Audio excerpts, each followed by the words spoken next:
Assalamualaikum warahmatullahi wabarakatuh.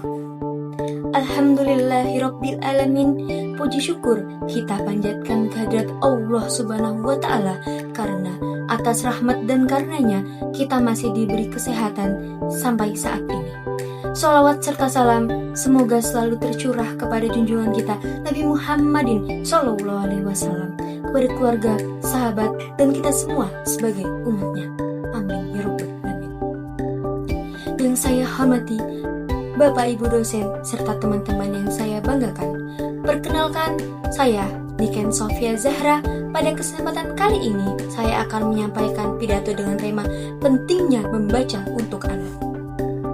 Hadirin yang berbahagia, di era modern seperti sekarang, anak-anak sangat akrab dengan handphone dan berbagai alat elektronik lainnya. Waktu anak lebih banyak dihabiskan untuk menonton video atau bermain game. Hal ini tentu menjadi tantangan bagi kita semua, karena di tengah kemajuan teknologi, kebiasaan membaca justru mulai berkurang.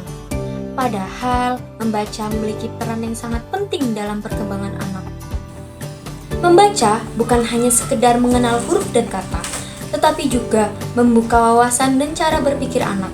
Dengan membaca, anak dapat mengenal berbagai pengetahuan baru, memperluas imajinasi, serta melatih kemampuan berpikir kritis.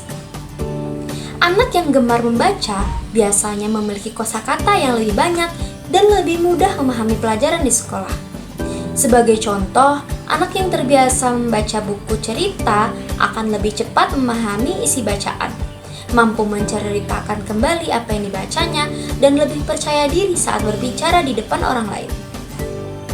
Kebiasaan ini sangat membantu anak dalam proses belajar, baik di lingkungan sekolah maupun di rumah. Selain itu, membaca juga berperan dalam pembentukan karakter anak. Melalui cerita-cerita yang dibaca, anak dapat belajar tentang nilai kejujuran, tanggung jawab, kerja keras, dan sikap saling menghargai. Tanpa disadari, nilai-nilai tersebut tertanam dalam diri anak melalui tokoh dan alur cerita yang mereka baca. Namun, menumbuhkan minat baca anak tentu tidak bisa dilakukan secara instan. Diperlukan peran orang tua, guru, dan lingkungan sekitar. Orang tua dapat memulainya dengan membacakan cerita sebelum tidur atau menyediakan buku bacaan yang menarik di rumah.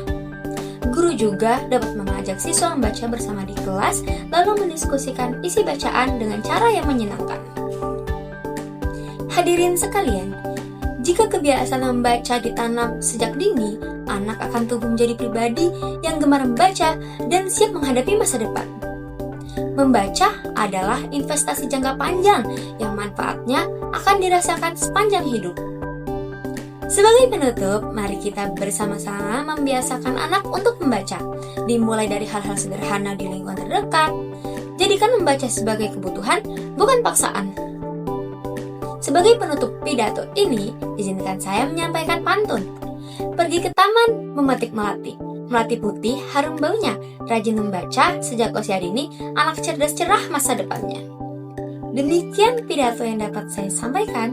Terima kasih atas perhatian Bapak, Ibu, dan teman-teman sekalian. Wassalamualaikum warahmatullahi wabarakatuh.